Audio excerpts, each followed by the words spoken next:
Donc, on va donner la parole à Marc Zanello pour la stimulation du ganglion dorsal.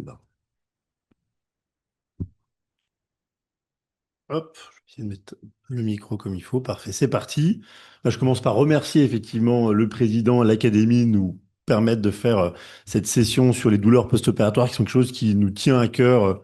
Puis avec Marc, là, on est des chirurgiens, donc on prend en charge des patients qui vont après avoir de douleurs post-opératoires également, des choses qu'on connaît bien. Je dis que j'ai un partenariat avec le laboratoire Abbott qui propose la stimulation du ganglion dorsal, donc ça va pas influer ma présentation, mais je le dis. Important de comprendre aussi, alors pourquoi on en parle maintenant et plus facilement maintenant, c'est seulement depuis 2019 que ont été vraiment définies les douleurs chroniques post-opératoires. Vous pouvez retenir dans les messages à retenir que c'est au-delà de 3 mois qu'on parle de douleurs chroniques post-opératoires. Donc vraiment, ça doit être, et là qu'on souvent on revoit les patients avant, moi souvent après des chirurgies standards, je les vois à 1 mois juste pour faire un peu un point. Patient qui reste vraiment très douloureux 1 mois sans décroissance un peu classiquement vue, c'est déjà peut être un petit alerte, petit drapeau rouge comme on dit, à y penser. Donc vraiment, je pense que c'est important que nous, en tant que chirurgiens, on soit vigilants et on connaisse, par exemple, ce type de définition qui est assez simple à retenir. Qu'est-ce que veulent les patients? Donc là, j'ai trouvé intéressant, c'est un article relativement récent écrit par des collègues infirmières que je sais, qui font désormais de plus en plus de recherches cliniques ou fondamentales. Donc beaucoup de communication, hein, souvent ce qui est reproché, et on parlait un petit peu des recours des patients parfois envers leurs chirurgiens, il y a souvent un enjeu sur la communication et sur ce qui est dit aux patients. Donc notamment la question du patient à qui on va dire vous avez mal, désormais vous n'aurez plus mal. En fait, c'est beaucoup plus compliqué que ça. On sait qu'ils ont éventuellement moins mal, mais plus mal, ça peut être compliqué. Moi, j'aime bien dire à mes patients que la chirurgie n'est pas un antalgique. C'est-à-dire que je peux vous soulager certaines douleurs, par exemple par compression, et donc je vais lever une compression, mais après ma chirurgie en tant que telle, elle va rajouter des douleurs. Donc ce que les patients ont besoin, c'est des références claires, adaptées et à jour, et donc grâce à ce genre de session, on tâche de se mettre à jour. Sur la stimulation du ganglion dorsal, alors qu'est-ce que le ganglion dorsal? Le ganglion dorsal, ce qu'on va voir, c'est que il y a notre corps vertébral que vous retrouvez en coupe là, axiale du côté gauche de la diapositive et en coupe coronale sur la partie droite. On a ensuite les méninges rachidiennes, on voit l'espace épidural et là notre ganglion dorsal, je suis déjà sur la stimulation qui en fait est porté par la racine dorsale, donc par la racine sensitive. C'est là où il va y avoir le premier corps cellulaire, et nos récepteurs sensitifs et de la douleur qui vont être là. Le premier corps cellulaire va être au niveau du ganglion dorsal. Donc typiquement, si on regarde, alors ça va être une petite animation, on va voir ce corps cellulaire qui est à ce niveau-là et qui en fait va courir le long de notre racine dorsale sensitive, ensuite relais au niveau médulaire. On a déjà parlé à plusieurs reprises de la théorie du gate control. Donc il y a différents types de ganglions sensitifs. Il y a les ganglions sensitifs rachidiens et ceux qui sont au niveau des nerfs crâniens qui vont vers la face. On va plutôt parler là des rachidiens, mais il y a des choses qui peuvent se faire également au niveau des ganglions, des nerfs qui vont vers la face. Donc on va venir se positionner à ce niveau-là et ces ganglions, ils servent de relais. Là, on voit pour la douleur, pour tout ce qui est sensibilité et sensation thermoalgique. Donc, comment on met l'électrode? Marc vous a montré une magnifique vidéo opératoire. Moi, ça va être une animation qui va permettre de voir un peu mieux que ce qu'on pourrait montrer au bloc opératoire. On vient glisser la petite électrode que vous avez vue apparaître ici. Je pense qu'avec la flèche, je peux vous montrer. Hop, et ensuite, on vient faire des petites boucles pour éviter le risque de migration. Vous avez vu que le risque de migration de l'électrode, c'est un des risques. On vient glisser ensuite le neurostimulateur définitif au niveau de la partie haute de la fesse. Ça, vous avez compris, j'y reviendrai, que ça n'arrive qu'après une semaine de phase test. Donc le patient, il n'a pas obligatoirement ce stimulateur définitif. On commence par lui mettre l'électrode. On teste une semaine où il a une pile au niveau de la peau, donc externe, et ensuite on lui met le neurostimulateur définitif si c'est efficace. Comment ça fonctionne? Ça a été bien décrit aussi par les collègues précédemment. Donc, la théorie du gate control, on vient là agir directement au niveau de nos ganglions dorsales et avec le courant qu'on envoie, en fait, avoir un effet, donc on dit dromique et antidromique. Donc, en fait, il y a un effet qui va vers la périphérie, mais également un effet un peu qui remonte. Et donc, effectivement, cette question de finalement, le retentissement de la stimulation médulaire ou du ganglion dorsal au niveau central, au niveau du cerveau, il y a réellement un effet. Hein. On nous dit qu'il y a deux voies classiques de la douleur, une voie plus sensitive, limbique, et une voie plus sensorielle, pariétale. Ben, on essaie d'agir sur les deux, et on parlait des différents types d'ondes. L'onde burst est une onde qui probablement agit sur les deux types de circuits de la douleur. L'étude, elle est relativement récente, qui montre l'intérêt de la stimulation du ganglion dorsal. On avait dit d'où la question des références à jour. Ça, c'est une étude qui date de 2017, où il y a une randomisation entre des patients qui avaient une stimulation conventionnelle médulaire et des patients qui avaient une stimulation du ganglion dorsal. Donc, le but, c'est d'arriver à comparer sur des patients qui avaient un syndrome doulourogénal complexe, donc ancienne algodystrophie du membre supérieur. Et ce qu'on voit sur la figure de droite, c'est que les patients en ganglion dorsal, c'est le côté DRG en noir, en gros, répondaient mieux et que l'effet était un peu plus. Alors, c'est à discuter et on va toujours prendre des pincettes, mais vraiment qu'il y a un effet qui persiste un peu plus dans le temps, c'est qu'il y a un petit échappement à la stimulation médulaire qui reste modéré et qui ne peut pas contrebalancer tous ces bénéfices, mais probablement qu'il y a un effet un peu plus pérenne dans le temps. Donc justement, la comparaison, là vous dites, on a déjà eu connaissance de la stimulation épidurale, alors qu'on sait qu'elle remonte, la première pause de stimulation épidurale 78, vous l'avez vu passer à l'implantation de marque. Donc déjà, cette technique, vous ne connaissez pas si bien, elle est une nouvelle technique, qu'est-ce que ça change? Bah, la zone couverte est plus précise, on vient se mettre juste sur une racine ou éventuellement deux racines, donc il y a moins de stimulation éventuellement parasite à d'autres endroits du corps. Au niveau du ganglion dorsal, comme vous l'avez vu, l'électrode, elle vient passer par le foramen intervertébral. Donc notre électrode, elle a moins de mobilité, il y a moins de variation du courant qu'on envoie. Et en fait, la question de l'accoutumance, comme je vous l'avais dit, donc là, c'était intéressant pour montrer entre la position assise et la position debout, finalement, il n'y a pas de variation dans notre intensité de stimulation au niveau de la stimulation du ganglion dorsal. Et là, c'était pour montrer qu'on se met à différents niveaux, évidemment, pour couvrir différents endroits. Je vous montre à dessin la région de l'aine, la région du genou et la région du pied, parce que typiquement, c'est des bonnes indications. On va arriver là sur nos indications. Est-ce qu'il y a d'autres indications que ces douleurs un peu de tout le membre, de lombosciatalgie ou de névralgie cervico-brachiale? Effectivement, au niveau de l'aine, on voit que ça peut être vraiment une indication assez phare de la stimulation du ganglion dorsal. Au niveau du pelvis, j'avais un collègue juste avant qui me parlait un peu d'endométriose. Ça peut vraiment se réfléchir et proposer un type de nouvelle stimulation pour ces patients-là. Et ce qu'il faut retenir, ça c'est important, la question des 50% d'amélioration, je le dirai un peu plus tard dans la présentation. Finalement, c'est un but qu'on cherche à obtenir, mais ce qui compte vraiment, c'est le ressenti du patient. Il y a des patients qui disent, moi je suis soulagé de façon notable, mais il y a une activité spécifique que je n'arrive pas à refaire, je ne veux pas forcément l'implantation, et d'autres qui sont soulagés à moins de 50%, mais chez qui il y a un bénéfice quand même net qu'ils n'ont pas avec les médicaments, et ben on y va quand même. Donc là, important pour les douleurs neuropathiques post-opératoires, on a dit que c'est 10% à peu près des patients. Ça, c'est un article qui est déjà un petit peu ancien, mais que j'aime bien, ce qui montre vraiment au niveau de la chirurgie thoracique des patients qu'on voit finalement assez peu en CETD. On voit qu'il y a un nombre de patients qui ont des douleurs chroniques, dont les douleurs neuropathiques, qui est assez important. Là, on voit en fait la prévalence qui, aux alentours, on va dire, elle est de 30%. La chirurgie de tout ce qui est la poitrine, pareil, c'est des patients qui sont très douloureux, qu'on a également du mal à voir, qui sont peu adressés finalement. Et ensuite, on arrive sur la hernie inguinale et la question des remplacements prothétiques de la hanche et du genou, qui sont des patients qui sont vraiment à risque de douleurs chroniques post-opératoires. Les prothèses de hanche et de genou, j'insistais un petit peu parce que c'est une bonne indication de stimulation du ganglion dorsal, deux, des pathologies très fréquentes. Donc on voit qu'à 2 ans, on a à peu près 15% de patients qui peuvent avoir des douleurs chroniques, et pour la hanche, on a à peu près aux alentours de 14% à 1 an. Donc c'est quand même quelque chose qui arrive fréquemment. Pour les douleurs post-opératoires, les recommandations désormais, c'est de proposer une stimulation du ganglion dorsal pour les patients qui restent douloureux chroniques.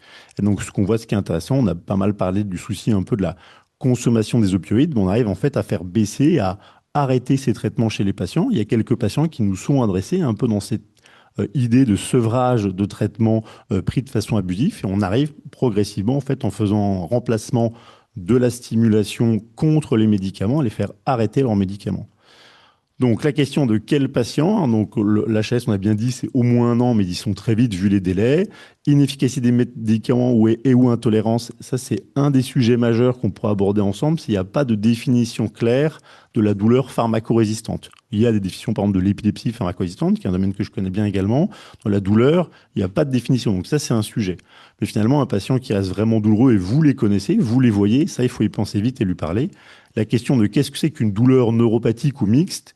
Pour la douleur neuropathique, c'est facile. On a un test Made in France, un test DN4 qui est facile à faire en consultation parce que finalement, il y a quelques questions d'examen, mais qu'on peut presque poser à l'oral. En fait, un patient qui ressent des brûlures, des charges électriques, ce sont de froid douloureux, ça fourmille, ça picote, c'est engourdi. Tout ça, en fait, c'est des douleurs neuropathiques, ce fameux nerf.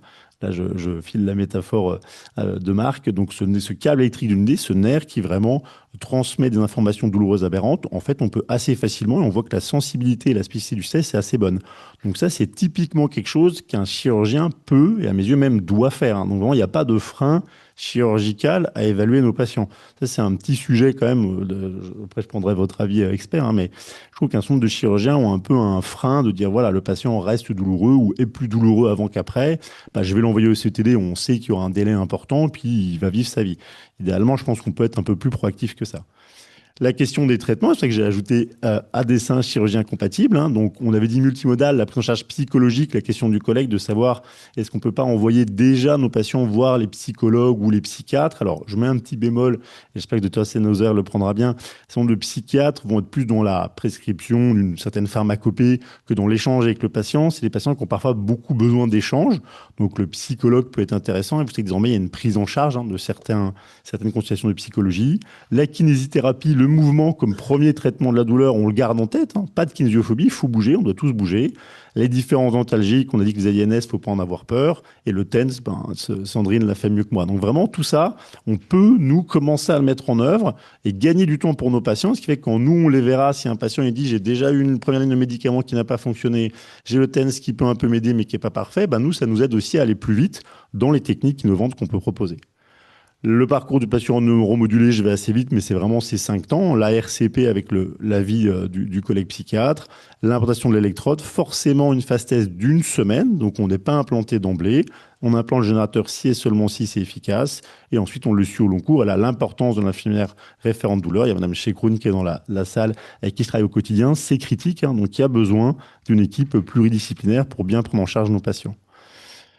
Pour la stimulation du ganglion dorsal à Sainte-Anne, en général, je réalise une radiofréquence pré-implantation. Donc la radiofréquence, vous avez une image qui reprend ce que c'est. On vient mettre une aiguille contre le ganglion dorsal. On envoie un courant électrique. Souvent, donc désormais, on fait la radiofréquence dite pulsée. On chauffe un peu moins fort aux alentours de 42 degrés. L'intérêt, c'est que je viens déjà un peu endormir la zone et je viens sélectionner le bon ganglion à neurostimuler. Parce qu'après, il y a certaines courbe d'apprentissage pour mettre nos électrodes. Et je dirais là, il y a une petite prévalence, enfin, une petite supériorité du chirurgien par rapport au anesthésie, c'est que ça m'est arrivé les premières où j'avais rendu mal à aborder chirurgicalement le ganglion et arriver à glisser mon électrode. Donc, j'ai jamais eu d'échec de pause parce qu'au pire, je convertis, je finis par ouvrir, ou c'est mécaniquement un peu plus invasif que si je glisse en épidural. Mais pour sélectionner, pour avoir un patient qui dort au moment de l'implantation, je fais une radiofréquence avant l'implantation. Phase test, on a dit, ça peut aller jusqu'à 3 semaines. Il y a des centres, hein, qui vont au-delà d'une semaine. À mes yeux, le risque septique est trop important et en une semaine, le patient peut déjà dire si ça le soulage ou pas. Le modèle biopsychosocial, donc là, on était obligé, hein, on fait un topo sur la douleur chronique. Si on ne parle pas de douleur biopsychosociale, c'est qu'on a raté quelque chose. Mais globalement, ce qu'il faut retenir, c'est qu'on va au-delà du purement biologique. Moi, je dirais que vraiment, le social, aussi, bien sûr, c'est très important, mais on va rester réaliste. On est chirurgien, on ne peut pas tout faire. Donc, je dirais juste le côté bio, ça, on peut commencer, tous les traitements dont on vient de parler. Le côté psychologique est un minimum. Donc, rien qu'à orienter vers un collègue psychologue, ça fait preuve d'une écoute. Donc, je pense qu'en tant que chirurgien, on peut le faire.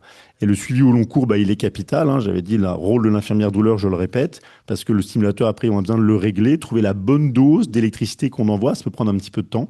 Et il n'y a pas de résorption complète des douleurs, ça aussi, c'est important de l'entendre. Toutes ces nouvelles techniques, même les plus innovantes, on n'est pas le Père Noël, hein, ce que je dis aux patients. Je ne vais pas vous faire de cadeaux et j'ai pas encore de grand barbe blanche, même si j'y travaille. Donc, en gros, vous allez éventuellement rester douloureux, mais on va abraser vos douleurs.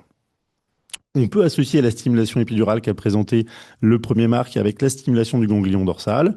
Ça peut être bénéfique et j'ai quelques patients qui bénéficient des deux techniques de stimulation. Et on peut évidemment garder un TENS, s'il est efficace, avec une stimulation du ganglion dorsal, ou j'aurais pu aussi le mettre avec une stimulation épidurale. C'est des techniques qui sont additives. Je prends souvent l'exemple de, vous avez une douleur chronique, c'est un peu comme un fauve qui vient saccager le parc de votre vie. Je suis très poétique parfois en consultation.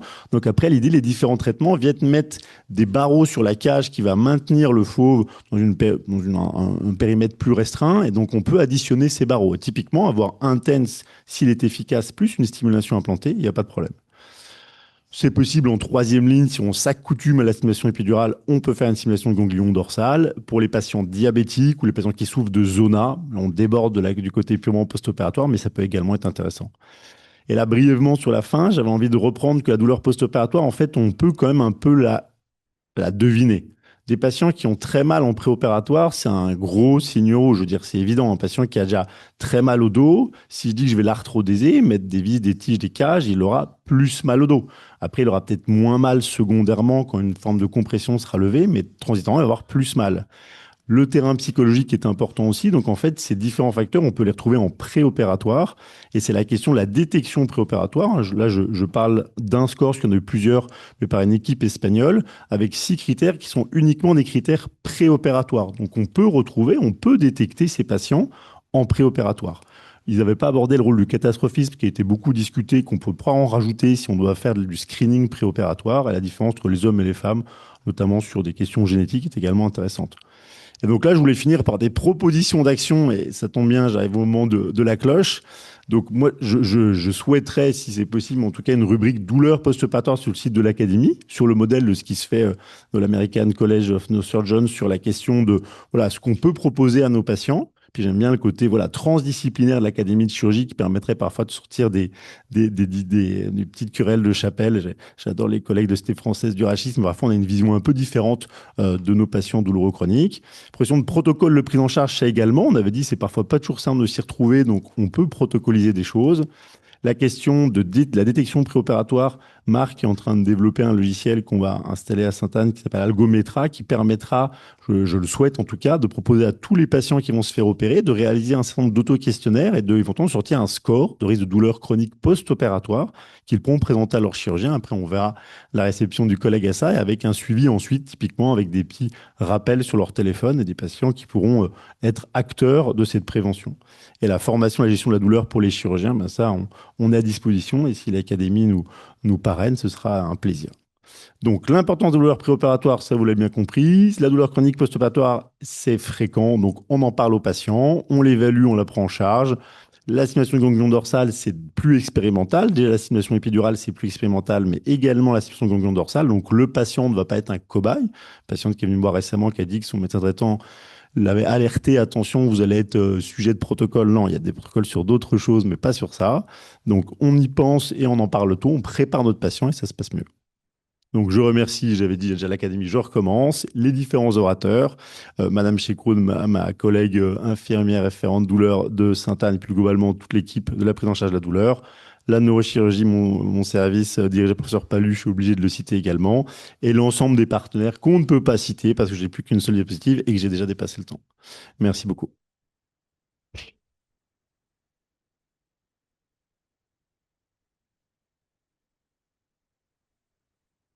Alors, c'est encore une nouvelle arme. Bon. Est-ce que vous avez des questions? Alors, le ganglion dorsal, là, c'est... Bien. Tu en as parlé. Tu en as parlé. Euh, Comment on peut aller sur le ganglion dorsal, mais juste en poussant le niveau? Il y a des collègues également du laboratoire qui vont vous montrer en fait les guides avec lesquels on introduit l'électrode, ils sont courbés. Donc en fait, on a des Donc, guides, des petits guides courbés qui vont nous permettre d'aller franchir ce foramen. que l'on sort au moment où on veut En fait, on pique en épidural, comme pour une stimulation Oui, oui. épidurale, donc avec une aiguille de QI, donc c'est une aiguille creuse, on vient piquer comme une épidurale Oui. d'anesthésiste, hein. Et après, juste là, on met en place un guide qui va tourner, plus ou moins, il y a petite ou grande courbure, mais globalement, c'est que des grandes courbures, et on vient se glisser dans le foramen. D'accord. Après, ce qu'on a vu, le Est-ce qu'il y a petit... un test pour puisse nous dire, je veux dire, sur le plan électrophysiologique, qu'on est bien sur le ganglion dorsal? Oh, alors là, ça va être vraiment radiologique. On voit en fait qu'on est au niveau du foramen, et on a D'accord. vu il y a 4 plots sur l'électrode. Si les 2 plots les plus proximaux sont vraiment juste en dessous du pédicule, c'est bien. D'accord. Très bien. Alors, vous faites ça sous scopie. On fait ça, oui, sous scopie. Ouais. Après, je me sers même, moi j'ai l'OARM qui est une scopie qui fait du 3D. Et ça, je disais que ça pouvait être pas mal au début pour commencer. Parce que si on a un peu une question de Oui. positionnement, parfois face profil, c'est pas toujours hyper simple. Là, on fait une acquisition 3D et là, on voit vraiment. Parce que alors, les collègues de vasculaire, maintenant, ils ont des robots quand ils vont l'intravasculaire, là, j'entends, hein. Ça monte tout seul au bon endroit. Enfin, c'est des trucs absolument formidables, hein. Ouais. Et donc, on se dit, mais vous pouvez pas faire ça? Enfin, évidemment, vous Alors, n'avez pas le flux, mais si, on peut déjà imaginer que c'est une bonne question. C'est la question de la ponction épidurale. Est-ce que peut pas demain être robotisé pour limiter le risque qui est très faible, comme l'a dit Marc, de contusion médulaire, etc. Si, on peut vraiment l'envisager. Pour les techniques de radiofréquence, que je fais avant, là, pour aller vraiment chercher le ganglion, là, ça pourrait être intéressant parce qu'il est parfois un peu délicat avec l'aiguille de bien atteindre le ganglion. Donc, si, ça, on pourrait le faire. Pour l'instant, les robots qui sont des télémanipulateurs, on sert en neurochirurgie, qui servent surtout à se mettre dans l'axe des trajectoires pour d'autres types de techniques chirurgicales, dont la stimulation cérébrale profonde, ne seraient pas hyper adaptés pour ça, mais on va y venir. Ouais. Et alors oui, Jean-Pierre Rosenbaum. Par rapport à la stimulation épidurale, vous êtes plus précis, je pense, au niveau des zones. C'est ça, c'est une zone plus restreinte, C'est exactement. plus récent, Ouais, ouais. c'est dans l'arbre décisionnel, c'est ce qui peut définir éventuellement des choix thérapeutiques. Oui, exactement. Ouais. L'alcodystrophie, Oui, typiquement, le syndrome douloureux-général complexe, c'est une bonne indication. Ouais. Une question de Jean-Marc Vital. Oui, alors dans la chirurgie de la colonne vertébrale, on a beaucoup de mauvais résultats dans les décompressions foraminales, justement, des ganglions. Et alors, est-ce que vous avez, bêtement, là, c'est peut-être bête ma question, est-ce que vous avez traité des ganglionites là, ou des séquelles de chirurgie de décompression en émettant l'électrode directement sur le ganglion qui était comprimé, qui n'a pas bien récupéré en quelque sorte? Alors, je vais dire de ganglionite à proprement parler, non, mais par contre, oui, j'ai déjà opéré des patients qui avaient des douleurs de racines, avaient déjà des libérations, etc. Et ça, j'allais dire, on avait dit, c'est une petite plus-value quand on est poseur chirurgien, parce qu'après, là, c'est des patients que j'aborde directement, parce que pour le coup, là, en ponction épidurale, j'arrive pas à rentrer dans le foramen, qui a déjà été opéré, il y a de la fibrose. Mais oui, j'ai en tête un patient à qui j'en ai mis de son bilatéral et qui a plutôt bien répondu au traitement. Donc, ouais, voilà. Et ce qu'avait montré Marc, c'est assez intéressant, c'est en fait, parfois, on parle d'échec un syndrome d'échec de la chirurgie rachidienne ou un échec de chirurgie. En fait, c'est plus que parfois, une fois qu'on a opéré un patient une première fois et que souvent, techniquement, on l'a bien fait, parce qu'on s'est bien opéré, le patient reste douloureux, c'est peut-être autre chose derrière et ça vaut la peine de au moins se poser la question de l'adresser et qu'on ait une réflexion globale. D'accord, merci.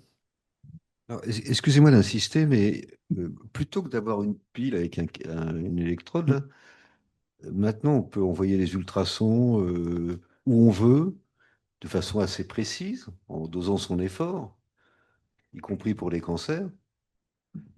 Vous avez réfléchi à cette... Enfin, je ne sais pas, moi je vous pose cette question, hein, c'est une question naïve, mais Il y a plusieurs questions dans la question. par là, c'est que nous allons en chirurgie disposer de plus en plus d'agents.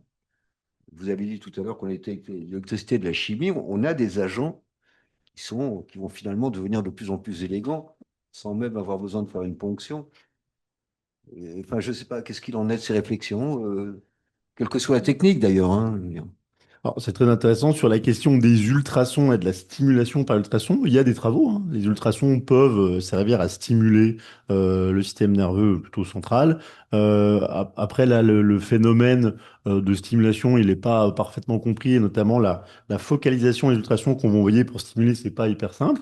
Après, il y a d'autres techniques comme notamment la TI, ça c'est juste le résumé anglais, il faut que je retrouve le nom, la temporale interférence. C'est-à-dire on peut stimuler en profondeur du cerveau avec des électrodes qui sont pensées en superficie. Et en fait, on envoie des ondes à très haute fréquence qui, quand elles vont se rejoindre, vont s'annuler, entre guillemets, au point de rencontre de ces ondes à haute fréquence. Et ça va faire un point de stimulation précis à la fréquence recherchée pour plus avoir besoin de mettre d'électrodes dans son sein. En fait, après, donc ça, c'est vraiment très intéressant. La question de l'invasivité me paraît parfois un peu secondaire. C'est-à-dire qu'on vient de dire, il y a très peu de patients qui ont accès à ces techniques. Et on est parfois dans la recherche de techniques encore moins invasives, alors qu'en fait, les patients ne bénéficient même pas des techniques un peu actuelles. Mais effectivement, est-ce qu'à terme, ça c'est un bon point, et je pense qu'on peut être d'accord, c'est est-ce que finalement on va vers des techniques de plus en plus invasives? Est-ce que demain il y a encore besoin d'ouvrir? Peut-être pas, et probablement pas, et tant mieux. Pour l'instant, ça reste quand même vraiment comme ça que ça fonctionne, notamment pour que le patient soit soulagé en permanence. Il a besoin de porter l'appareil avec lui. Donc je dirais, appliquons ces techniques tout en continuant à chercher des choses moins invasives et tout aussi efficaces par ailleurs. Oui, Jean-Luc Bouillot. Oui, c'est tout un monde qu'on découvre, hein. Moi, chirurgien, je découvre tout. Et c'est quelle importance en France chaque année, par exemple, la neuromodulation ou le ganglion? Il y a combien de patients qui sont pris en charge par ces techniques invasives, entre guillemets, qui me paraissent moi lourdes, mais le sont sans doute pas. Mais Non, alors, l'idée qu'on en a, nous. Les chiffres très précis en plus, c'est un peu frustrant parce que j'ai fait des travaux sur la neuromodulation sur une base de données publique qui est OpenCCAM, hein, donc en fait qui est sortie du PMSI. Vous savez, c'est là au niveau Sécu, on reprend tous les actes qui sont faits. J'ai plus les têtes exactement pour la stimulation épidurale, mais vraiment ce que je peux dire pour la stimulation cérébrale profonde, on est à peine à 500-600 patients implantés par an. qui est un chiffre extrêmement faible. On pourrait être un chiffre qu'on pourrait quintupler facilement si on couvrait la population. Et en fait, dans la simulation épidurale, je ne veux pas dire de bêtises, on est aux alentours de quelques milliers au maximum d'implantations par an. C'est un chiffre qui est extrêmement faible. Donc à la question de est-ce que les patients qui peuvent en bénéficient, la réponse est non. Et ce qui est intéressant, quand on a fait ce travail sur OpenCCM, c'est que souvent, ça a déjà été fait dans d'autres pays, un des facteurs qui était relevé par les auteurs, c'était le prix en fait d'accès à la technique. En fait, en France, c'est une prise en charge à 100%. Donc le prix n'est pas le frein. Le frein, c'est la connaissance, d'où l'intérêt de ce genre de session. Et après, il y a d'autres freins, dont après, je dirais un peu les croyances parfois de certains collègues. On a par exemple un certain nombre de collègues algologues qui sont assez peu favorables à l'interventionnel, ce qui disent, bah, un patient qui a déjà été, entre guillemets, raté par une première chirurgie, vous lui posez une deuxième chirurgie, oui, mais c'est pas la même chose. Moi, je viens pas vous relibérer quelque chose qui a déjà été bien libéré, vous avez encore mal, je viens mettre en place un traitement non médicamenteux invasif de la douleur. C'est pas la même chirurgie, c'est un peu rien à voir. Mais donc, il y a des freins et il y a un vrai sujet d'accès aux soins. Moi, j'ai deux questions courtes, réponses courtes. Vous avez, sur ce type de pathologie, il y a des registres dans votre société savante?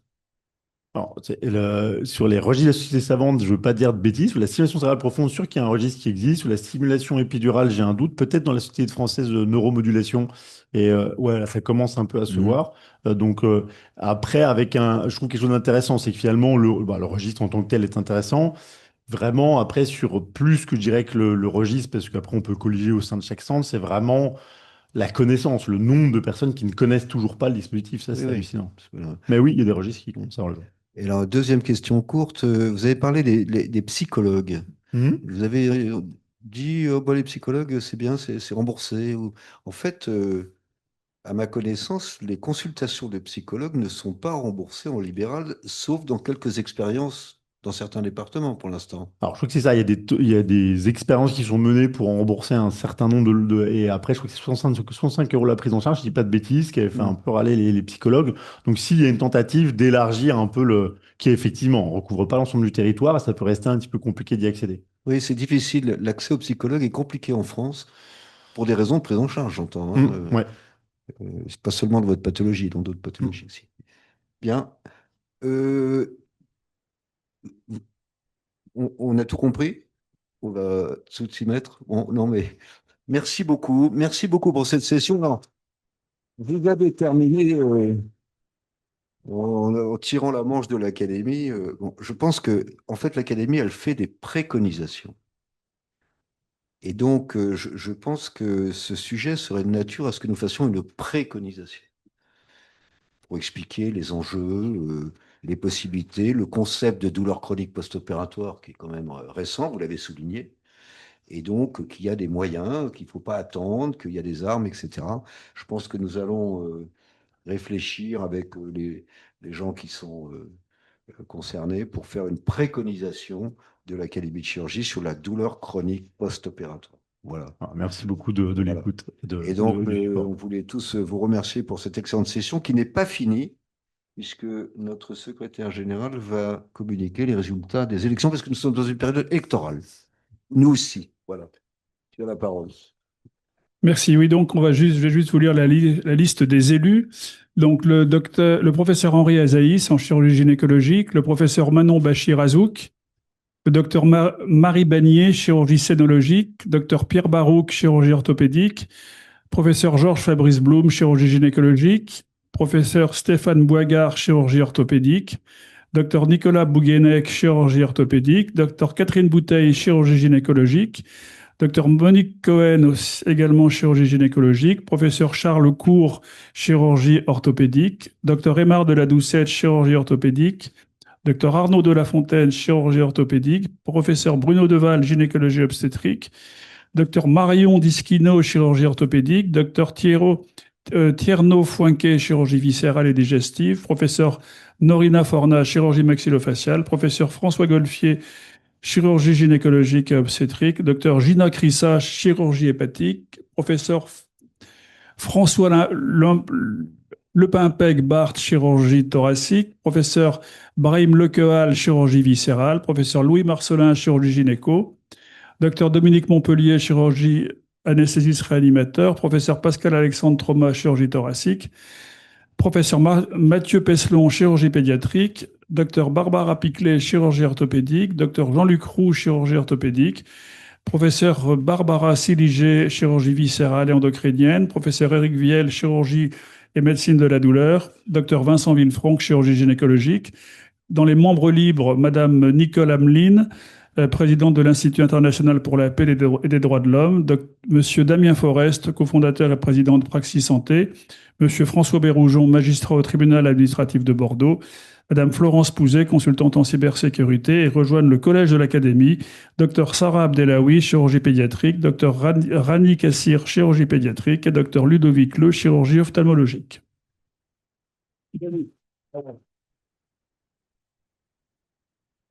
Terminé.